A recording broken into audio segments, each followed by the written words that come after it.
Hello everyone, welcome to only IAS. स्वागत है आपका इस वीडियो में। जैसे आपको पता है कि करंट अफेयर्स को लेके काफी डाउट्स से स्टूडेंट्स में, और जितने बच्चे प्रारंभ में हैं और मुझे पता है मेजॉरिटी के पास ये डाउट होगा कि करंट अफेयर्स को कैसे करना है, how will you cover the current affairs. तो इस वीडियो में हम ये स्ट्रेटजी डिस्कस करेंगे कि आपको करंट अफेयर्स कैसे कवर करना है, क्या रेलेवेंस है। डाउट ही आते हैं ना कि आपको पता है करंट अफेयर्स आ रहे हैं, अपने प्रीलिम्स के क्वेश्चंस भी देखे, लेकिन फिर भी आप उसको ठीक से डिवाइड नहीं करते सिलेबस के हिसाब से, क्योंकि करंट अफेयर्स का मीन्स में एक अलग रोल है, प्रीलिम्स में एक अलग रोल है, आपकी नॉलेज एनहेंसमेंट में एक अलग रोल है। अब जितने भी लोग सेलेक्ट होते हैं, अगर आप उनसे बात करेंगे सो दे विल टेल यू कि उनकी ओरिएंटेशन अलग अलग रही है रिगार्डिंग द सिलेबस और करंट अफेयर्स। तो यहां हम ये डिस्कस करेंगे कि भाई न्यूज़पेपर पढ़ना है या नहीं पढ़ना, मैगजीन्स पढ़नी है या नहीं पढ़नी, क्योंकि कंटेंट ढेर सारा है जो आपको कोर्सेज के साथ भी मिल रहा है, उसमें और कैसे आपको स्ट्रीमलाइन कर सकते हैं अपने हिसाब से, जो हम यहाँ डिस्कस करने वाले हैं। तो ठीक है, सबसे पहले आते हैं इस बात पे कि कैसे आप करंट अफेयर्स को मैनेज करोगे। करंट अफेयर्स में होता क्या है, कहां से पढ़ना है और कैसे पढ़ना है, ये तीनों चीजें आप यहां समझ जाओगे। अब देखो, पहली बात आती है, करंट अफेयर्स आप पढ़ने बैठे हो, आपको पता है करंट अफेयर्स का मतलब होता है जो चीजें घट रही हैं दुनिया में, जो हो रही हैं, और ये आप जनरली पता है कि आपको कौन रिपोर्ट करता है इसके बारे में। तो हमें पता है कि वैसे दुनिया में जो लोग यूपीएससी की तैयारी नहीं करते उनको करंट अफेयर्स मिलता है सोशल मीडिया से, पर हमें क्योंकि चाहिए क्लैरिटी, अच्छा कंटेंट जिसको हम अपने आंसर्स पे यूज कर सके, हमारी असली नॉलेज में एनहांसमेंट हो, इसलिए हम फोकस करते हैं ना कि सोशल मीडिया पे बल्कि न्यूज़पेपर्स पे। तो जो न्यूज़पेपर्स है आप उसको फॉलो इसलिए करते हो, न्यूज चैनल्स को फॉलो इसलिए नहीं करते हो क्योंकि न्यूज़पेपर आपको ये ऑटोनॉमी देते हैं कि भाई मुझे ये सेक्शन पढ़ना है, I will go to that section, read that section, and बाकी चीजें में मेरा दिमाग नहीं लगेगा, it will not kill my time. So current affairs cover करने का मेन प्रायोरिटी है कि फोकस रखें जो आपको चाहिए उसके ऊपर। और एक शब्द होता है क्लटर। क्लटर मतलब बहुत कुछ अस्त व्यस्त पड़ा हुआ है, उसमें उसको ठीक से अपनी चीज को पहचान के निकाल लेना, ये आपका काम है, क्लटर को क्लियर करना। और जो न्यूज आपको चाहिए उसको अपने पास रखना कि हाँ ये टॉपिक है इंपॉर्टेंट मेरे लिए, सिलेबस के हिसाब से मैं इसको अपने नोट्स में ऐड कर लूं या इसको याद कर लूं, ताकि एक तो मेरा नॉलेज बढ़े और मैं अपने आंसर्स में यूज कर पाऊं। ये आपका फोकस होता है, ठीक है। अब इसमें करंट अफेयर्स किस किस तरह के होते हैं, मैं एग्जांपल दूंगा आपको। फॉर एग्जांपल, आज या कल आप न्यूज़पेपर पढ़ो तो आपको पता है ईडब्ल्यूएस कोटा के ऊपर न्यूज आई है, उसके ऊपर कई सारे एडिटोरियल्स आए हैं। उन एडिटोरियल्स में उन टॉपिक के ऊपर होता है एनालिसिस। अगर आप मेंस का सिलेबस देखो, जीएस पेपर 2, पेपर 3, आपको जो आंसर्स लिखने हैं वहां उम्मीद की जाती है कि आपको पता है कि जो घटित हो रहा है वो क्या है, उसका आपको टॉपिक एनालाइज करना पड़ेगा, उसके बारे में लिखना है। तो वहां जो एनालिसिस होता है किसी भी न्यूज का, वो आपको ओपिनियन पेजेस में, एडिटोरियल में मिलता है। जिसलिए आप मान लो प्रीलिम बूस्टर देख रहे हो, आप एडिटोरियल वीडियोस देख रहे हो, फिर आपके साथ करंट अफेयर्स का डिस्कशन जो वीकेंड पे होता है हर हफ्ते, वहां कोशिश होगी कि जो भी इंपॉर्टेंट न्यूज है उसका जो जूस है, मतलब जो भी एनालिसिस हुई है, वो आपको कोई दिक्कत आए तो आप पूछ सकते हो, बाकी कोशिश होगी आपको समझाया जाए अच्छे से, जो भी बाकी सोर्सेस से कवर नहीं हो रहा वो। तो वो जो आप एडिटोरियल या ओपिनियन पीस पढ़ते हो उसका काम होता है एनालिसिस करना। फिर आप प्रीलिम्स के लिए जो पढ़ते हो वहां आप इकट्ठा करते हो पॉइंट्स या डेटा, जिससे कि प्रीलिम्स में क्वेश्चन बनते हैं। सो वहां आपका जो पढ़ने का तरीका है वो थोड़ा डिफरेंट होता है। वो आपको एक तो जैसे आप प्रीवियस से क्वेश्चन देखोगे आपको समझ आएगा, थोड़ा मैं अभी समझाऊंगा, बाकी within the courses you will get to know in all clarity, और आपको डाउट होगा तो आप हमेशा पूछ ही सकते हैं। अगली बात आती है कहां से पढ़ना है करंट अफेयर्स। कई सारे डाउट्स होंगे कि सर न्यूज़पेपर से डेली तो पढ़ते ही हैं, एडिटोरियल के वीडियोस देख रहे हैं, प्रीलिम बूस्टर देख रहे हैं, फिर आपका कंटेंट आ रहा है, कहां किस पे फोकस करना है। सो क्योंकि आप प्रारंभ के स्टूडेंट हैं, आपको ऑलरेडी पता है कि जो कंटेंट आपको प्रोवाइड किया जा रहा है वो यही कोशिश कर रहा है कि आपको ज्यादा भागना ना पड़े, एक सोर्स हो आप उसको पिक करो, उसको पढ़ो, ठीक है। आपको यहां स्टिक करना है क्योंकि we cover current affairs very comprehensively, nothing is left out, right. And finally how, इसको कैसे पढ़ना है, नोट्स बनाने हैं, रिवीजन कैसे करना है, ये सब अभी हम डिस्कस करने वाले हैं, ठीक है। तो ये तो हो गई भाई व्हाट, वेयर एंड हाउ की कहानी। आई होप आपको क्लैरिटी मिल गई होगी इसके बारे में। अब मैनेज कैसे करें भाई। आपने आज पढ़ना शुरू किया, आपको लगा एक दिन का न्यूज़पेपर तो पढ़ना बड़ा आसान है, फिर वीक का न्यूज़पेपर आएगा, उसका करंट अफेयर्स होगा, फिर मंथ का करंट अफेयर्स होगा, क्योंकि आपको तो पेपर अगले साल देना है, तो आपके पास पूरे साल का करंट अफेयर्स होगा। तो दिक्कत ये आती है कि एक अखबार पढ़ना बड़ा आसान होता है, पर 10 अखबार पढ़ना, 100 अखबार पढ़ना, हर महीने की 100 150 पेजों की करंट अफेयर्स मैगजीन पढ़ना बहुत मुश्किल हो जाता है। तो उसको मैनेज कैसे करना, राइट। ये क्वेश्चन आपके दिमाग में आ ही रहा होगा, आप प्रिपरेशन कर रहे हो अभी तक। तो जो वो बल्कि मैगजीन्स हैं, यानी 150 पेज एक बार देखना आसान है, इतने सारे पॉइंटर्स हैं, वो कैसे याद रहेंगे, लोग याद करते कैसे हैं उसको, वो हम डिस्कस करेंगे अभी। कि वहां पर आपको मैगजीन दी जाती है दो वजहों से। एक कि आपका कोई पॉइंट अगर अखबार पढ़ते टाइम जो आपने एनालिसिस का पॉइंट है वो आपको अखबार से मिलता है, एडिटोरियल डिस्कशन आप देख लो, न्यूज़पेपर पढ़ लो, वहां से आपको एनालिसिस का पॉइंट क्लियर हो जाएगा। पर जो कुछ डेटा या फैक्ट है जो आप भूल जाते हो, वो चीजें आपको एकत्रित मिल जाती है मैगजीन में, जिस डेटा को आप याद कर सकते हो, अपने जीएस के नोट्स में ऐड कर सकते हो, ताकि जो आपको आंसर राइटिंग करते टाइम ये चीजें एलिमिनेट करते टाइम हेल्प करे। Second, the role of newspapers, as I have already discussed, it is about analysis plus कोई न्यूज अगर उभर रही है, कोई जगह अगर न्यूज में आ रही है, फॉर एग्जाम्पल अगर मान के चलो किसी देश में कल एक टेररिस्ट अटैक हो जाता है, तो हमें पता है वो देश न्यूज में आ गया है, तो उसकी ज्योग्राफी, उसके आसपास क्या चीजें हैं, वो आपके लिए इंपॉर्टेंट हो जाती हैं। उसको कवर करने का मतलब है, अखबार ही आपने कोई लोकेशन के बारे में पढ़ा, मान लो कि आपने एक जगह के बारे में पढ़ा, अर्मेनिया के बारे में मान लो, तो अर्मेनिया आपको पता है कि आपको करंट अफेयर्स ज्योग्राफी में उस रीजन से क्वेश्चन आ सकते हैं, तो आप वापस जाओगे, एटलस देखोगे कहां पर ये देश लोकेटेड है, एक बार उसको रिवाइज कर लोगे, ठीक है। Then we talk about notes. Notes की कहानी ये आती है कि भाई क्या इससे हर रोज नोट्स बनाने हैं या मैगजीन से नोट्स बनाने हैं, ये हमें स्पेसिफिकली देखेंगे। लेकिन नोट्स हर कोई नहीं बनाता, क्योंकि आप नोट्स बनाओगे तो बहुत सारे नोट्स बनेंगे, तो या तो आप नोट्स खुद बना लो, या जो सोर्स आप पिक कर रहे हो, जो ऑलरेडी आपको प्रोवाइड किया जा रहा है, वो काम है आपके लिए चीजें आसान करना। जो मैगजीन्स मिल रही हैं, जो आपकी वीकेंड क्लासेस हो रही हैं, जो डिस्कशंस हो रहे हैं, it will ensure that you have clarity over things. पर अगर आप क्लासेस अटेंड नहीं कर पाओगे या आप वो मैगजीन ढंग से कवर नहीं करोगे, तो आपको हो सकता है न्यूज़पेपर की हर चीज से नोट्स बनानी पड़ जाए। बट अपार्ट फ्रॉम दैट, अगर आप मैगजीन अच्छे से करते हो, क्लासेस अटेंड करते हो, अपने डाउट्स पूछते हो, सो वी एंश्योर कि जो भी करंट अफेयर्स हैं, मेजरली सारी चीजें कवर हो। जो एक एनालिसिस और आइडिया बिल्डिंग की बात आती है, वहां आपको अखबार पढ़ना इंपॉर्टेंट है कि आपका वो आइडिया बिल्डअप हो पाए। तो जो डेटा है, छोटे मोटे फैक्ट्स हैं, वो आपको एकत्रित मैगजीन में मिल जाएंगे, वहां मेहनत नहीं करनी पड़ेगी। And that is why I am telling you again and again कि आप पढ़ो जरूर, क्योंकि एक बार कोई चीज पढ़ते हो, वो चीज बार बार न्यूज में आती है। ऐसा नहीं आज कोई चीज खबर छपी तो गायब हो जाएगी, कोई भी खबर एक हफ्ते या महीने के बाद वापस जरूर आती है। It remains fresh in your mind, and then you have your content, your magazines and your classes to help you in that. That is how you should go ahead with your current affairs, right? Finally, on this three things कि भाई compilation पढ़ें, newspaper पढ़ें या notes बनाएं। अगर आप notes खुद से बना रहे हो, it's a good thing to do, क्योंकि अगर आप सेल्फ नोट्स बनाते हो, जो मैगजीन्स मिल रही है, जो वीडियोस मिल रहे हैं उसमें से भी, तो आप उसको अपने हिसाब से फ्रेम कर सकते हो कि भाई अगर आपको इकोनॉमी सेक्शन में कई चीजें क्लियर हैं, जैसे आपको बैंकिंग सेक्टर अच्छे से पता है, तो आपको बैंकिंग सेक्टर के नोट्स बहुत एक दो पेजेस में बन जाएंगे, लेकिन जनरली जो आपको नोट्स मिलेंगे थोड़े से लंबे चौड़े होंगे। तो अगर आपको कॉन्फिडेंस है अपने ऊपर, नोट्स आप बनाते हैं, it's always good to have your own notes from whatever being taught, ताकि आप उसको और इजीली रिवाइज कर पाओ। लेकिन अगर अपने सोर्स पे आपको ट्रस्ट नहीं है, मतलब आपको जो नोट्स है उसको देख के ऐसा लग रहा है कि कुछ ना कुछ छूट रहा होगा, I am not very sure, मुझे दोबारा थोड़ा कॉन्टेक्स्ट के लिए पढ़ना है, बैकग्राउंड क्लियर नहीं इस नोट्स में, तो आपको वापस जाना पड़ेगा, then it's not good for you. Always trust your source. पहले डिसाइड कर लो कि आपको नोट्स बनाने हैं, या जो आपके पास मैगजीन्स है उसमें आप हाईलाइट करोगे, उसमें ही चीजें ऐड करोगे। मान लो आपने एक साल की मैगजीन है, या उड़ान जो मैगजीन आपको मिलेगी, जो आपको एडिशनली, जो आपको एक्स्ट्रा एक पैकेज की तरह मिल रहा है कि भाई वहां पर आपको सुपर क्विक एक रिवीजन के लिए आपको मिल रहा है करंट अफेयर्स, तो वहां आप इजीली रिवाइज कर सकते हो चीजों को। कोर्स आपने लिया है ना, पढ़ रहे हो, तो हेल्प यू ऑन दिस, ताकि आपको और मेहनत ना करनी पड़े। So on that thing you can consolidate your notes, तो एक ही सोर्स पे सब कुछ निपट जाएगा। फिर जब आप नोट्स बना रहे हो ना, तो अभी आपको कोशिश करनी चाहिए रिकॉल नोट्स बनाने के ऊपर। रिकॉल नोट्स मतलब एक तो होता है कि आपने कोई टॉपिक पढ़ा, फॉर एग्जांपल आपने पढ़ा अभी सीजीआई नए चुन के आए हैं, आपने सीजीआई के बारे में पढ़ा, चीफ जस्टिस ऑफ इंडिया कौन है, उसकी पूरी डिटेल आएगी, किस कॉन्स्टिट्यूशनल के अंदर वो ये पोस्ट है, उनकी क्या क्वालिफिकेशन है, क्या एज है, क्या रिटायरमेंट एज है, ये सब आप पढ़ोगे। बट वो तो आप ऑलरेडी अपने पॉलिटी के सेक्शन में पढ़ने वाले हो ना, तो यहां आपको नोट्स कैसे बनाने हैं कि अभी सीजीआई चुन के आए, ठीक है, क्या नाम है उनका भाई, उनका नाम पता है आपको, कौन है सीजीआई? चंद्रचूड़ जो हमारे सीजीआई हैं, उनका पूरा नाम बताओ मुझे आप, क्योंकि उनके फादर भी सीजीआई थे। तो क्या इंपॉर्टेंट जजमेंट्स उनसे रिलेटेड रही हैं, ये आजकल एडिटोरियल में डिस्कस हो रहा है, तो वो आपको पता होना चाहिए कि भाई अच्छा ये चीजों पे इन जो अभी केसेस आए थे, यहां इन्होंने जजमेंट दी थी, वो आपको नोट्स में मिलेंगे। But on CGI certain things are already in your polity, कि भाई वो किस आर्टिकल के अंदर है, कितने साल तक काम करते हैं, वो आप पॉलिटी में पढ़ रहे हो। You don't need to put additional pressure on yourself कि आप दोबारा उसको पढ़ो।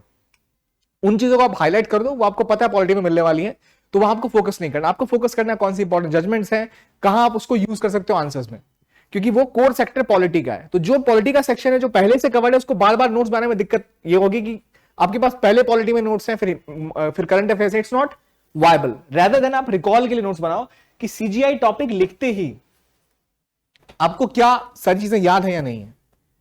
अगर आप अभी कोई न्यूज पढ़ रहे हो, फॉर एग्जाम्पल अगर आप इकोनॉमिक कोई टर्म पढ़ रहे हो, कि रिसेशन एक टर्म आया, और रिसेशन आपने वो पॉइंट लिखा, रिसेशन के साइड में लिख दो PIIG, सॉरी पिग्स। 2008 की जब क्राइसिस आई थी ना, इन कंट्रीज में बहुत बुरा हाल हुआ था, ठीक है। तो कौन सी कंट्रीज थी? पोर्टुगल की बात कर लो, आयरलैंड की बात कर लो, स्पेन की बात कर लो, ग्रीस की बात कर लो। इन कंट्रीज में जो प्रॉब्लम्स आई थी, पिग्स लिखा, आपको पता लगा ये कंट्री की बात हो रही है, 2008 क्राइसिस की बात हो रही है। So it's like a pointer to remind you, अच्छा ये चीज थी न्यूज में, ताकि अगर आपको जरूरत पड़े आप इकोनॉमी के नोट्स पलट के उसको देख पाओ। करंट अफेयर्स में आपको रिकॉल नोट्स ज्यादा हेल्प करेंगे, क्योंकि कॉम्प्रिहेंसिव नोट्स आपको ऑलरेडी हम दे रहे हैं। देन मैगजीन रिवीजन कैसे करना है, will discuss that. And content को अपने एडवांटेज के लिए यूज करना है, मतलब don't have too many notes. मतलब पॉलिटी का है तो पॉलिटी में रहे वो, ताकि आप एक बार उठाओ, जो भी चीजें नई घट रही है पॉलिटी में, वो आपके पॉलिटी के नोट्स या पॉलिटी के बुक्स में ऐड ऑन होना चाहिए, ना कि 50 जगह बिखरा होना चाहिए, ताकि आप उसको पढ़ते टाइम कंसोलिडेट करके एक बार में पढ़ पाओ। And finally revision. अब रिवीजन पे तो आते हैं, रिवीजन और ये मैगजीन कवर कैसे करनी है उस पर हम आते हैं, ठीक है। रिवीजन की बात जब आती है कि मान लो आपने इस तरह के नोट्स बनाए करंट अफेयर्स के खुद से भी, तो वही है कि आपको उसका सेक्शनल डिवीजन करना बड़ा इंपॉर्टेंट है, किन किन सेक्शन में किन किन टॉपिक्स को आपको पढ़ना है, ताकि जब आपको प्रीलिम्स के क्वेश्चन पढ़ रहे हैं या मेंस के क्वेश्चन बना रहे हैं, आपको इजीली पता है कि मैं अगर अभी गवर्नेंस का टॉपिक पढ़ रहा हूं, तो गवर्नेंस में अगर कोई नई स्कीम आई है जो न्यूज में है, या गवर्नमेंट ने कोई ऐसा अनाउंसमेंट किया, तो मेरे नोट्स वहां पर है गवर्नेंस के सेक्शन में, I can just look at it and write my answers, rather than वो जुलाई अगस्त के किसी करंट अफेयर्स के मैंने किसी पन्ने में रख के छोड़ दिया। It will not help me in writing an answer और रिवाइजिंग द टॉपिक। सो जब भी आप ऐसे नोट्स बनाओ, इंश्योर कर लो कि वो कहीं ना कहीं से कनेक्टेड हो जिस टॉपिक के अंदर वो आते हैं, क्योंकि मंथली वाले तो मैगजीन आपको मिल ही रही है, वहां से कैसे रिवाइज करना है बताऊंगा अभी आपको। देन ये नोट्स जैसे आप बनाओ हैंड रिटन, तो आप उसको रिकॉल कर पाओ प्लस एड ऑन कर पाओ। रिकॉल करना मतलब हो गया, जैसे मैंने आपको चीफ जस्टिस का नाम बताया, उनकी पोस्ट, उनका जो क्वालिफिकेशन है वो आपको बुक में है, वो आपको रिकॉल करना है। पता है पॉलिटी में वो सब पढ़ने ही वाले हो आप, कॉन्स्टिट्यूशनल बॉडी आप वो पढ़ोगे, तो वहां आपको सिर्फ रिकॉल करना जरूरी है। लेकिन 50वां CGI कौन है ये आपको कोई नहीं बताएगा, क्योंकि 50वां CGI अभी नियुक्त हुआ है, तो वो 50वें CGI ये आपकी एड ऑन वैल्यू, ये आपको नया पता लगा, ठीक है। कोई लंपी स्किन डिजीज अगर कुछ आई है न्यूज में, तो lumpy skin disease is again in news, तो इसके जो बेसिक्स है वो साइंस एंड टेक में आप पढ़ोगे, पर लंपी स्किन की वजह से गवर्नमेंट ने कौन सी प्लान्स या कौन सी योजनाएं शुरू करी वैक्सीनेशन के लिए, वो योजना नहीं है। सो एक होता है एड ऑन, यानी जो नया आप पढ़ रहे हो, और एक जो स्टैटिक न्यूज है, अभी न्यूज में आई है, उसको आपको रिकॉल करना है। अगर आप ऑस्ट्रेलिया में अभी एल नीनो अगर आ गया, क्रिकेट वर्ल्ड कप चल रहा है, एल नीनो आ गया ऑस्ट्रेलिया में, तो आपको पता है ज्योग्राफी में एल नीनो आता रहता है हर साल, कॉन्सेप्ट में आप पढ़ोगे, उसको आपको रिकॉल करना है, उसमें कुछ वैल्यू ऐड नहीं करनी, बुक्स में ऑलरेडी कवर्ड है। हाँ, अगर एल नीनो में कुछ नया फिनोमिना आ गया जिसके लिए गवर्नमेंट कुछ नए प्रोग्राम्स ला रही है, then it goes to area of add on, वो आपको नोट्स में ऐड करना है। तो उस हिसाब से नोट्स आप बनाओ कि आपका वैल्यू एडिशन हो, ठीक है, जो नई चीजें हैं। ऐसे नहीं कि जो पहले नोट्स के ऊपर और 50 नोट्स का पहाड़ बना लो। आई होप क्लैरिटी मिल रही होगी आपको, वो वीकेंड सेशन में आपको और क्लैरिटी के साथ समझा दिया जाएगा। देन ये आपकी मैगजीन है, यहां पर आपको कोशिश ये करनी है कि आपके अगर 15 मैगजीन आप पढ़ रहे हो, 12 मैगजीन पढ़ रहे हो, जो ऑलरेडी क्विक रिवीजन के लिए है, प्रीलिम्स मेंस अलग अलग है ही आपको मिल रही है, तो उनको ढंग से हाईलाइट करो। उनके अंदर ही आप जो इंट्रोडक्शन चैप्टर आता है पहला, अगर 5 मैगजीन्स हैं 500 पन्नों की, पढ़ना मुश्किल है। अगर आपने महीने महीने टाइम पढ़ा है, तो आप एक हफ्ते में बैठ के कंटेंट लिस्ट देख के तुरंत रिवाइज कर सकते हो। कैसे? I will get back to this. For example, पहले ही आ जाते हैं यहां कि मान लो अभी आपने न्यूज़पेपर पढ़ा, आज का न्यूज़पेपर आपने पढ़ा, उसमें कोई जगह न्यूज में आई, तो आपने क्या किया भाई, एक बार देखा कि वो लोकेशन कहां है, एक बार आपने एटलस पे जाके देखा कि क्या ये लोकेशन मुझे याद है, कोई माउंटेन रेंज आसपास तो नहीं है। क्योंकि एक पॉइंट के बाद ना, एक हफ्ते पढ़ोगे ना, आपको ऑलरेडी इतनी चीजें मिल चुकी होंगी वर्ल्ड ज्योग्राफी में कि आपकी क्लैरिटी हो जाएगी ज्योग्राफिकल फीचर्स जो मेनली न्यूज में है उसके बारे में। Then you go to knowledge addition, जो मैंने आपको समझाया कि अगर कुछ नया मिल रहा है that you need to add, अगर कुछ पुराना है जो नोट्स में, जो आपकी मेन बुक्स में ऑलरेडी है या क्लासेस में ऑलरेडी पढ़ाया जा रहा है, you just need to put a pointer कि ये चीज मुझे पॉलिटी में कवर करनी है, तो मैं इसके लिए एक रिकॉल के लिए कोई पॉइंट जोड़ दूंगा, या कोई छोटा सा मैं एक उसके लिए कीवर्ड बना दूंगा, ताकि मैं दोबारा जाके अपने मेन सोर्स में उसको ऐड कर पाऊं, ठीक है।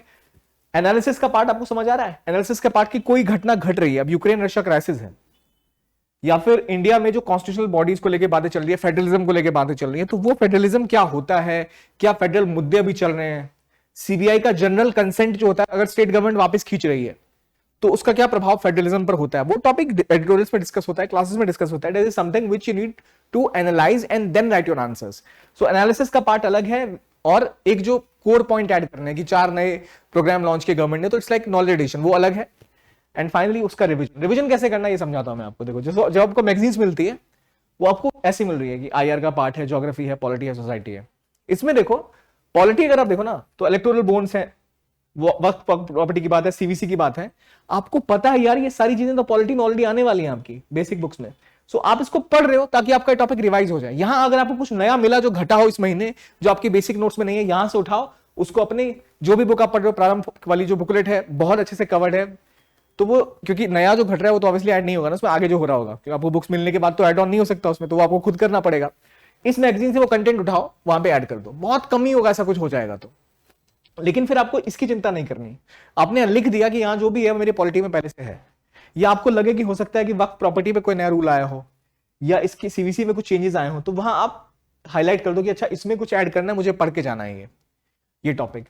अगेन ज्योग्राफी की बात है तो आपको देखते पता होना चाहिए हस्दी और अन्य रीजन कहां पर है, निकारागुआ कहां पर है, ठीक है।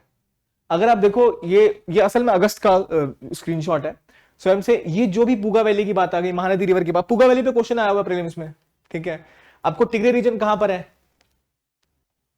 अफ्रीका में कहां पर ये रीजन है, इरिशिया कहां पर है, फिर आपका पैराग्वे कहां पर है, कौन सी रिवर्स है, ये चीजें न्यूज में तो मुझे देखते पता होना चाहिए यार। इतनी 15-16 चीजें तो आप देख के बता सकते हो ना कि इसको पढ़ना इजी है। So you can pick the section, look at topics which you need. वहां अगर आपको डाउट आए तो आप टीचर के पास जा सकते हो समझने में, बट रिवीजन आपको ऐसे टॉपिक पढ़ लिया खत्म नहीं हुआ, मैगजीन पढ़ ली उसके बाद वापस आओ, देखो कंटेंट लिस्ट कितना आपको याद है। You can do the same things for IR, for society, for polity. ज्यादा चीजें एड ऑन होती हैं कहां, तो इकोनॉमी में, क्योंकि नया नया घटता रहता है। एनवायरमेंट में आपको नए नए नाम देखने को मिलेंगे, उसको अपडेट करना है लिस्ट को ताकि आपको क्लैरिटी मिलती रहे। पॉलिटी में जनरली वही चीजें होती हैं जो न्यूज में रहती हैं। अब जैसे एमपीज प्रिविलेज ऑन अरेस्ट, क्योंकि एक कोई एमपी अरेस्ट हुए हैं तो आपको पता है कि इस प्रिविलेज पे क्वेश्चन आ सकता है क्योंकि ऐसा कुछ हुआ है। So you need to read that topic to ensure कि आपका जो नॉलेज बेस है, जो आपके नोट्स हैं, वो आपको मौका दे रहे हैं कि इस टॉपिक को मैं जाके दोबारा रिवाइज कर पाऊं from polity, and then I can always say कि भाई ये वाले एमपी के साथ ये मुद्दा चल रहा था, इसका क्या प्रभाव होता है हमारी पॉलिटी के ऊपर। वो एनालिसिस का पार्ट हो गया, रिवीजन का पार्ट हो गया, पीछे जाके रिकॉल करने का पार्ट हो गया, ये सब कर रहे हैं। It is the process of revising your current affairs, ठीक है। अब फंडामेंटल ड्यूटीज आपको पता है, पॉलिटी में है, बेसिक चीज है।